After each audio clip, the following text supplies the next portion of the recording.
Alors, vous avez certainement vu, fin septembre, cette annonce de l'ANSM, concernant, la mise sur ordonnance sécurisée du tramadol et de la codéine qui doit intervenir à partir du 1er décembre. Finalement, cette mesure a été reportée au 1er mars 2025. Néanmoins, en discutant ici avec les collègues, on s'est rendu compte qu'il n'était pas forcément facile de se retrouver dans les différentes mesures qui ont été prises. Et on a pensé que pour les journées de pharmacovigilance et d'addictovigilance, il pouvait être intéressant de faire un point pour éclaircir un peu les différentes mesures, les différentes molécules. Donc tout d'abord, quelles sont les molécules qui vont être concernées par ces mesures? Il y en a 3. La dihydrocodéine, qui est commercialisée sous le nom de Dicodin Libération prolongée. Le tramadol, utilisé seul ou associé. La codéine, avec les spécialités notées ici. Donc, toutes ces molécules sont classées parmi les antalgiques de palier 2 et sont indiquées dans les douleurs d'intensité modérée à sévère. Et elles sont toutes soumises à la liste 1 des substances vénéneuses, c'est-à-dire qu'une prescription médicale est obligatoire et le pharmacien ne peut pas renouveler la dispensation, sauf si le médecin a précisé à renouveler. Comme vous le savez, la codéine dispose également d'une autre indication dans les toux sèches, avec les spécialités indiquées ici, donc les sirops qui sont en liste 2 et les comprimés en liste 1 qui sont plus dosés. La liste 2 diffère de la liste 1 par le fait que là, le pharmacien peut renouveler la dispensation le temps de la durée de validité de l'ordonnance, sauf si le médecin a prescrit ne pas renouveler. Voyons maintenant le côté de la pharmacologie pour essayer de comprendre en quoi ces molécules peuvent poser souci. Alors, elles ont des propriétés pharmacologiques en commun. Comme vous le savez, ce sont des opiacés opioïdes. Ce sont des agonistes des récepteurs opioïdes mu pour lesquels ils ont une faible affinité. Et elles sont tout au moins partiellement métabolisées par le système des cytochromes P450, en particulier le 2D6. Les métabolites obtenus ont une affinité beaucoup plus importante pour les récepteurs mu que les substances mères. On considère que, en moyenne, chez une personne standard, 10% de la dose de codéine donne de la morphine seulement. Bien sûr, donc ça augmente leur effet antalgique. Et il est important de savoir que le 2D6 présente un important polymorphisme génétique. Chez certaines personnes, le 2D6 va être très actif et elles vont métaboliser beaucoup en morphine ou en dérivés puissants. Et chez d'autres personnes, le 2D6 va être beaucoup moins actif et elles auront moins d'effets antalgiques en prenant les mêmes doses thérapeutiques. Ça explique la variabilité des effets thérapeutiques et des effets indésirables chez les patients qui prennent les mêmes doses de produits et également un potentiel d'abus et de dépendance puisque les personnes qui métabolisent beaucoup des doses standards peuvent avoir des effets qui peuvent les amener à avoir envie de reconsommer à nouveau. D'autre part, le tramadol a des propriétés pharmacologiques particulières puisque non seulement il est agoniste des récepteurs mu, mais il est aussi inhibiteur de la recapture de la sérotonine et de la noradrénaline, ce qui lui confère des propriétés plutôt bénéfiques pour dans certains types de douleurs, mais ça occasionne aussi des effets indésirables supplémentaires, et en particulier, ça accroît son potentiel d'abus et de dépendance, c'est-à-dire sa capacité à rendre les gens qui le consomment dépendants, pour certaines personnes en tout cas. Voilà, c'est du côté de la pharmacologie. Alors, qu'en est-il des données d'addictovigilance? Est-ce que ce potentiel d'abus et de dépendance se voit dans les études épidémiologiques? Alors, comme vous le savez peut-être, les centres d'addictovigilance ont mis en place différentes enquêtes pour avoir des données sur les mésusages, les dépendances, les détournements de médicaments et d'autres substances non médicamenteuses. Alors, si on regarde une de ces enquêtes, l'enquête OSIAP, que les pharmaciens d'officine connaissent peut-être, c'est ordonnance suspecte, indicateur d'abus possible. C'est une enquête dans laquelle les pharmaciens d'officine qui détectent des fausses ordonnances ou des ordonnances suspectes les notifient de manière anonyme à leur CUIP, à leur centre d'addictovigilance. Et dans cette enquête, en 2022, au niveau national, les médicaments qui étaient les plus cités étaient en premier le paracétamol, non pas parce qu'il est recherché par lui-même, mais parce qu'il figure sur les ordonnances avec du tramadol ou de la codéine ou de la prégabaline. En deuxième place, on trouve le tramadol, puis les spécialités antitussives de codéine, la prégabaline ensuite, et la codéine en version antalgie en cinquième place. Il n'y avait pas de dihydrocodéine notifiée en 2022. Donc oui, il y a bien des personnes qui essayent d'obtenir de manière illicite ces molécules. Regardons l'enquête Oppidum, des centres d'addictovigilance, c'est observation des produits illicites ou détournés de leur utilisation médicamenteuse. Alors, c'est une enquête pharmaco-épidémiologique qui est menée sous forme de questionnaire auprès des structures spécialisées dans la prise en charge des personnes souffrant d'addiction. Ça permet d'avoir des informations sur les modalités de consommation des substances psychoactives chez ces personnes. En 2023, donc les données les plus récentes disponibles, environ plus de 5000 personnes avaient accepté de remplir le questionnaire et 68 d'entre elles citaient le tramadol comme étant le premier produit ayant entraîné chez elles une dépendance. Ce qui est en forte augmentation. En 2013, elles n'étaient que 4 personnes à le signaler. Et ce qui fait que le tramadol arrive juste derrière la morphine et devant l'oxycodone et la codéine ex aequo.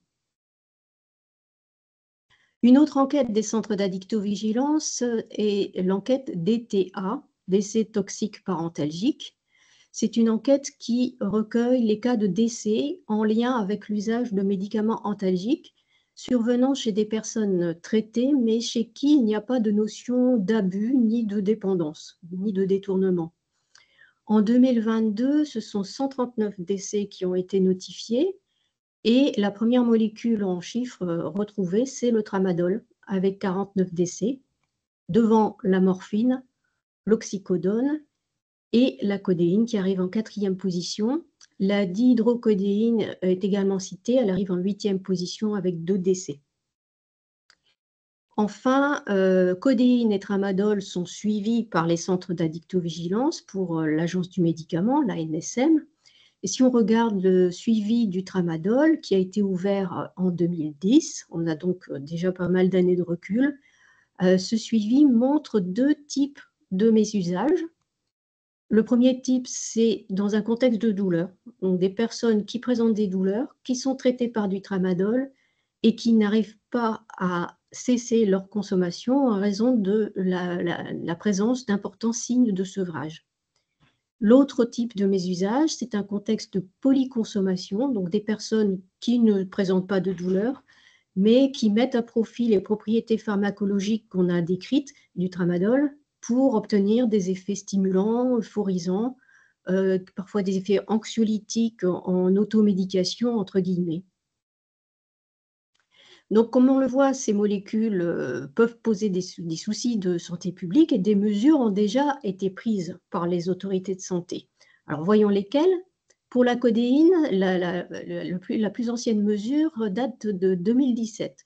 Alors, peut-être vous souvenez-vous, si vous avez travaillé en officine peut-être, que la codéine bénéficiait d'une exonération à la législation des substances vénéneuses quand la quantité de codéine par boîte était inférieure à un certain seuil.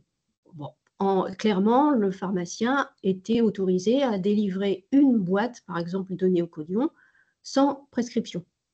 À partir de 2017, cette exonération a été arrêtée, annulée, car les boîtes de codéine étaient trop facilement accessibles, en particulier pour les jeunes, qui les détournaient pour faire du purple drunk, donc ce mélange d'opiacés et d'antihistaminiques H1 qui posait de gros problèmes de santé publique. Ensuite, voyons le tramadol. Donc, suite aux résultats du suivi d'addictovigilance, déjà en 2017, l'ANSM a fait un rappel du bon usage de cette molécule. sans modifier ses conditions de prescription et de dispensation à cette époque. Ensuite, en 2020, la prescription de tramadol a été limitée à 12 semaines au lieu de 12 mois. Je vous invite à aller voir sur le site addictovigilance.fr le bulletin consacré par les centres d'addictovigilance à cette problématique. Plus proche de nous, au mois d'avril, ce sont des petits conditionnements de 10 ou 15 comprimés qui ont été mis sur le marché. Le pharmacien est invité à dispenser de préférence ces petites boîtes pour les traitements de courte durée pour éviter qu'il reste des comprimés inutilisés dans les pharmacies familiales. Cependant, les grands conditionnements sont toujours disponibles si besoin. Donc, en résumé, actuellement, avec une ordonnance simple, alors authentique ou falsifiée, vous pouvez obtenir de la codéine, de la dihydrocodéine ou du tramadol, sans limite de prescription pour la codéine et la dihydrocodéine, et dans la limite de 12 semaines pour le tramadol.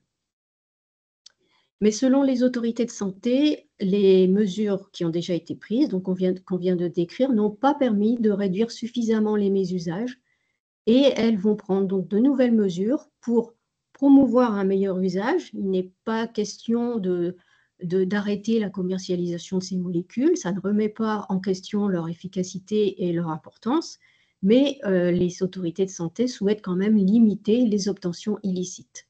Donc voyons maintenant en pratique quelles vont être les nouvelles mesures. Donc à partir du 1er décembre, ça n'est pas une erreur, les sirops de codéine qui sont actuellement sur la liste 2 vont être radiés et mis sur la liste 1. Et à partir du 1er mars, la durée maximale de prescription sera de 12 semaines pour toutes les molécules et une partie de la réglementation des stupéfiants va s'appliquer. Ce seront donc des assimilés stupéfiants. Ils devront être prescrits sur ordonnance sécurisée avec une posologie, un dosage et une durée en toutes lettres. Mais ce n'est quand même pas la réglementation des stupéfiants dans son intégralité qui s'applique. Il y a des exceptions à cette réglementation. En particulier, il n'y a pas de délai de carence de 3 jours pour présenter l'ordonnance, pas d'archivage des copies d'ordonnance à la pharmacie, pas de stockage sécurisé au coffre et pas d'inscription au registre des stupéfiants. Donc, si on peut dire, en fait, les 3 molécules vont rejoindre la catégorie qu'on pourrait appeler liste 1 améliorée, liste 1 assimilés stupéfiants. Donc, ce ne sont pas à proprement parler des stupéfiants, mais ils vont rejoindre dans cette liste, par exemple, le Subutex ou le Stilnox. Alors, les ordonnances sécurisées, vous connaissez par cœur les caractéristiques. On peut préciser d'un point de vue pratique que tout médicament peut être prescrit sur une ordonnance sécurisée. Ce n'est pas nécessaire d'établir 2 ordonnances distinctes. Il suffit de noter dans le carré de sécurité le nombre total de lignes de médicaments stupéfiants et les non stupéfiants. Les nouvelles mesures s'appliqueront aussi aux ordonnances de sortie d'hospitalisation, aux ordonnances vétérinaires, et les ordonnances antérieures au 1er mars resteront valables jusqu'à leur terme. En tout cas, c'est ce qui avait été prévu pour le 1er décembre. Ça sera à vérifier pour le mois de mars. À côté de ces mesures de restriction sur les conditions de prescription et de dispensation, l'Agence du médicament va également demander au laboratoire d'apposer des mentions d'alerte sur les boîtes de codéine et de tramadol, rappeler le bon usage auprès des professionnels de santé et également auprès des patients. Alors, effectivement, on peut se rendre compte que c'est nécessaire de rappeler le bon usage aux patients quand on regarde les résultats d'une enquête qui avait été menée en 2021 par l'Observatoire français des médicaments antalgiques, l'OFMA. Il avait interrogé 1001 patients traités par du tramadol ou par de la codéine. Un quart d'entre eux avaient déclaré en prendre pour un effet autre que de l'antalgie. 9 sur 10 ne connaissaient pas le risque d'arrêt respiratoire en cas de surdose et 4 sur 10 en avaient donné à leur entourage en dehors d'un avis médical. Et à partir du mois de janvier 2025, en officine, le pharmacien pourra mettre en place un entretien d'accompagnement des patients sous traitement antalgique du palier 2. Lors du premier renouvellement du traitement, il pourra rappeler les règles de bon usage, les risques en cas de mésusage et évaluer également chez son patient les risques de dépendance. Et pour cela, il pourra s'appuyer sur, par exemple, ce petit questionnaire qui a été mis au point par l'OFMA et qui permet en 5 questions de repérer un éventuel mésusage, un éventuel souci avec le traitement et d'orienter le patient. Voilà, je vous ai mis ici nos coordonnées. N'hésitez pas à aller voir sur le site addictovigilance.fr pour les résultats des enquêtes. Le compte-rendu d'Addictovigilance très récent du mois d'avril sur le tramadol est disponible en ligne sur le site de l'ANSM. Et enfin, l'OFMA présente sur son site de nombreux outils très, très pratiques pour les officines ou les pharmacies d'une manière générale. Voilà, je vous remercie. Je suis disponible pour toute question.